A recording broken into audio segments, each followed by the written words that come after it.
आत्मप्रिय धर्म बंधु, आपके भीतर बैठे परमात्मा को नमन करते हैं। प्रिय आत्मन, भगवान बुद्ध निर्वाण के करीब थे। बात बड़ी गहरी है। और जब वो निर्वाण के करीब थे, आनंद की आंखों में आंसू झरझर बह रहे थे। आनंद स्वयं को रोक नहीं पा रहे थे। वो बेहद बेचैन थे।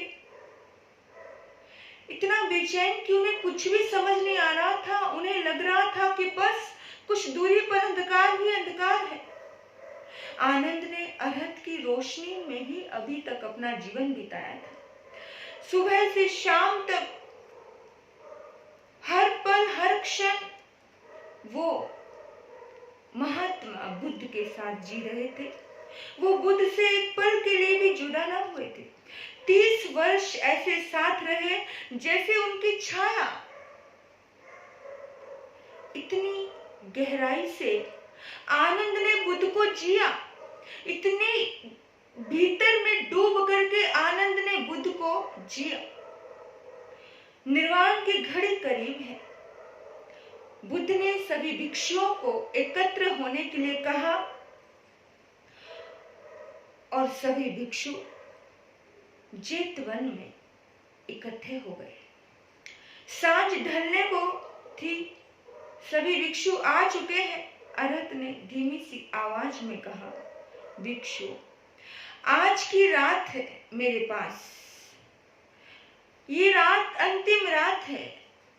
तुम्हें अगर मुझसे कुछ पूछना है तो तुम पूछने में स्वतंत्र हो। तुम पूछ सकते हो। मेरे बंधुओं, भगवान बुद्ध के बहुत सारे भिक्षु प्रज्वलित दीप थे। जलते हुए दीपक थे। हमेशा वो स्वयं की रोशनी में जीना सीख गए थे और वे परम अनुग्रह का फील कर रहे थे। बड़े शांत थे। वो बुद्ध के चरणों में आंखें बंद करके सारे भिक्षु गहन शांति का अनुभव कर रहे थे। अहोभाव से परिपूर्ण थे कि जो दिया आपने वो कम ना है, जितना दिया सरकार ने बहुत है। और हैरानी की बात है, जो प्रतिपल छाया बनकर के रहा वो आनंद, वो बड़ा उदास, बड़ा विचलित है। उसका मन अंदर से उथल पुथल मचाए हुए है। उसे कुछ भी समझ नहीं आ रहा है कि वो क्या करे। उसे लग रहा है कि मानो हाथ से ज्योति छिटक जाएगी। अब कुछ ना बचेगा, सहारा छूट जाएगा। मेरे बंधुओं, याद रखना, हमारे महापुरुष कहते हैं, दूसरों का सहारा जो तकते रहे तस्वीर बनकर के वो लटकते रहे। दूसरों का सहारा जो तकते रहे तस्वीर बनकर के वो लटकते रहे। और हमेशा आनंद अपना सहारा बुद्ध में खोजते थे और बुद्ध को ही सहारा मानते थे। उन्होंने कहा, भंते, आप कहीं दूर ना जाएं। आप मत कहें कि आज की ही रात आपके पास है, मैं नहीं रह पाऊंगा। आप ऐसा क्यों कह रहे हैं भंते?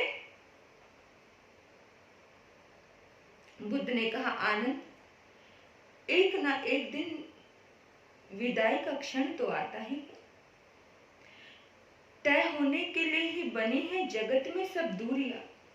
मोक्ष की भी दूरी है, निर्वाण की भी दूरी है, तो वो दूरी भी तय होने के लिए ही बनी है ना। आज वो दूरी तय हो जाएगी। निर्वाण करीब है। तुम प्रकाश में जीना चाहते हो आनंद। अब तक का प्रकाश जो था वो उद्धार का था। गौर से सुनिएगा, बात बहुत गहरी है। सहारा कितना भी बड़ा हो, लेकिन वो उद्धार का ही होता है। बुद्ध कहते हैं, भगवान कहते हैं कि अब तक जो सहारा था, अब तक जो प्रकाश था, वो उद्धार का था। अब स्वयं को प्रकाशवान करना है। अब स्वयं प्रकाशवाही बनो। अब दूसरे के प्रकाश में कब तक जीते रहोगे? देखो उन्हें जो ज्योति पुंज बन गए हैं, जो ज्योति स्वरूप बन गए हैं, उनको देखो, उनकी शांति को देखो। शांत बैठे हैं जो अपने अपने स्थान पर, उन्हें देखो। जो विचलित ना हो रहे हैं, क्या उन्हें मेरे प्रति सद्भाव नहीं है? आनंद, काश तुम भी राग मुक्त हो पाते, काश तुम भी ज्योति स्वरूप हो पाते, काश तुम किनारे पे ना अटके रहते, काश तुम भी इस किनारे को पार कर गए होते। आनंद कुछ ना बोल पाया। आनंद खामोश, मौन है। अपना शीश अरहत के चरणों में झुका दिया। आनंद रोता रहा। बहुत अत्यंत प्रेम था, अत्यंत।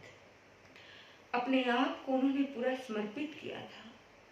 अरहत ने उनके शीश पर अपने दोनों हाथ रखे और कहा, अप दीपो भव।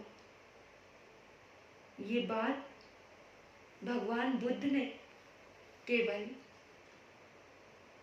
आनंद को ही नहीं कही, ये बात भगवान बुद्ध ने समस्त सृष्टि के उस जीव को कही है जो दूसरे को सहारा मान करके चलता है। ये बात भगवान बुद्ध ने हर उस व्यक्ति के लिए कही है जो स्वयं पे विश्वास करना नहीं जानता है, जो आत्मविश्वास करना नहीं जानता है। ये बात हर उस व्यक्ति के लिए है जो भयभीत है, जो अंधेरे में है, जो डरा हुआ है। हमारे भीतर में आत्मविश्वास की बहुत कमी है। हमें लगता ही नहीं है कि हम स्वयं का दीपक जला सकते हैं। इंसान हर कदम, हर पल दूसरे का सहारा तकता रहता है और तस्वीर बनकर के लटकता रहता है। विचार करना, सोचना जरा अपने जीवन में कि हम लोग कितने भयभीत हैं। हम कोई भी निर्णय नहीं ले पाते हैं, आशंकाओं में घिरे रहते हैं, संशयवान होते हैं, संशय को छोड़ नहीं पाते हैं, स्वयं के ऊपर भरोसा नहीं कर पाते। जो स्वयं को हीन भावना से ग्रस्त रखता है, वो जीवन में कभी सफल नहीं हो पाता। कितनी खूबसूरत बात है, अपो दीपो भव। अपना दीपक स्वयं बनो, अपने रास्ते स्वयं चुनो, अपने निर्णय स्वयं लो। अगर तुम अपने जिंदगी के निर्णय नहीं ले पाए तो दुनिया तुम्हारे लिए निर्णय लेगी, तो दूसरे लोग तुम्हारे लिए निर्णय लेंगे और फिर तुम कहोगे कि मैं गुलाम हूं, फिर तुम कहोगे कि मैं अपनी मर्जी का मालिक नहीं हूं। अगर तुम्हें सही निर्णय नहीं लेने आ रहे हैं, फिर तुम कहोगे कि मुझे तो दूसरे के सहारे चलना पड़ता है, मुझे मेरे माँ बाप के सहारे चलना पड़ता है, मुझे मेरे माँ बाप जैसे चलाते हैं मुझे उस तरह से चलना पड़ता है। विचार करना, अगर आप स्वयं के लिए नहीं जियोगे तो दूसरों के लिए जीना पड़ेगा। विचार करना, हमें अपनी जिंदगी को सेल्फ डिपेंड होकर के जीना, दूसरे के ऊपर डिपेंड होकर के नहीं, बिल्कुल भी नहीं। हमारी जिंदगी के निर्णय हमारे हों, हमारा प्रकाश, हमारी रोशनी हमारी हो, ना कि दूसरे की। आत्मा में बहुत प्रकाश यानी ज्ञान, बेहद ज्ञान है, ज्ञान का पुंज है, ज्ञान का खजाना है ये आत्मा। इस ज्ञान के खजाने को हम महसूस क्यों नहीं कर पा रहे हैं? क्योंकि हमें अपनी शक्ति का भान ही नहीं। जिस दिन हमें स्वयं की शक्ति का भान हो जाएगा, उस दिन हमें कोई भी दुखी नहीं कर सकता। इस आत्मा में अनंत शक्ति है। और जब बुद्ध दुनिया से गए तो आनंद के भीतर में वो दीपक प्रकट हो गया। समझ आई उसे, अपनी आत्मा को संदेश दिया, अरे आत्मा रे तुझे किसका डर है, अरे आत्मा रे तुझे किसका डर है, तू हस्ती से अपनी खुद बेखबर है, तू हस्ती से अपनी खुद बेखबर है, अरे आत्मा रे तुझे किसका डर है, तुझे भान होता कि बाहर खुशी है, तुझे भान होता कि बाहर खुशी है, लगा गोता अंदर, लगा गोता अंदर, तू शांति का घर है, अरे आत्मा रे तुझे किसका डर है, अरे आत्मा रे तुझे किसका डर है, तू हस्ती से अपनी खुद बेखबर है, तू हस्ती से अपनी खुद बेखबर है, अरे आत्मा रे तुझे किसका डर है। प्रिय बंधु, इस आत्मा को डरने की जरूरत नहीं है, बस अंदर झांकने की जरूरत है। बाहर में भटकोगे, जिसने बाहर देखा वो जहान को देखता है, और जिसने भीतर को देखा वो भगवान को देखता है। बाहर ढूंढोगे तो कुछ हासिल नहीं होगा, अंदर ढूंढोगे तो ही कुछ हासिल होगा। अंदर कैसे पहुंचना? मेडिटेशन के माध्यम से, साधना के माध्यम से।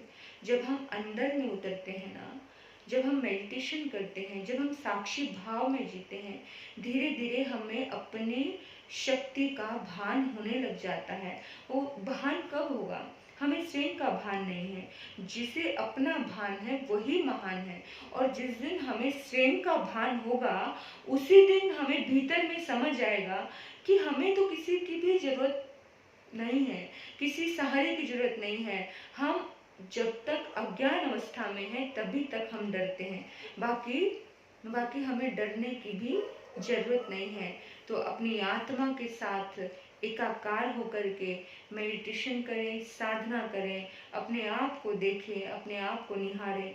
जितना ज़्यादा स्वयं के ऊपर काम कर सकते हो उतना ज़्यादा करें। हम दूसरे के ऊपर बड़ा काम करते हैं, वो ऐसा है, वो ऐसा है, उसने ऐसा पहना, उसने वैसा बोला, वो वहाँ गया, यानी इतनी पंचायतें, उसने ये कर लिया, उसने वो कर लिया। वो तुम्हारे कोई काम का नहीं है, वो तुम्हें नीचे गिराएगा। दूसरे को देखना यानी नीचे गिराना, उसने ऐसा किया, उसने वैसा किया। हम लेकिन हम स्वयं को नहीं देख पाते। खुद को देखिए, खुद को टटोलिए। कहते हैं पहले हम पत्थर को तलाशते हैं, पहले हम पत्थर को तराशते हैं, मूर्तिकार तराशता है। पहले हम पत्थर को तराशते हैं, फिर उसमें परमात्मा को तलाशते हैं। खुद ही मूर्तिकार पत्थर बनाता है और फिर खुद ही उसमें भगवान की जैसी मूर्ति, भगवान की जैसी आकृति देने के लिए भगवान को तलाशता है कि भगवान ऐसे से। पहले हम पत्थर को तराशते हैं, फिर उसमें परमात्मा को तलाशते हैं। लेकिन जिसने तराशा खुद अपने आप को, उसको स्वयं परमात्मा तलाशते हैं, उसको स्वयं परमात्मा तलाशते हैं। तो हमें केवल एक ही काम करना है, हमें स्वयं को तराशना है और स्वयं को तलाशना है, स्वयं को ही खोजना है, स्वयं को ही निखारना है। तो भगवान को आपको ढूंढने की जरूरत नहीं है, भगवान खुद आपको आपको ढूंढेगा, यानी कि ये आत्मा खुद भगवान हो जाएगी। तो आप सभी ने इतने प्रेम से मुझे सुना, आपके भीतर बैठे परमात्मा को नमन करते हुए ओम शांति, ओम शांति।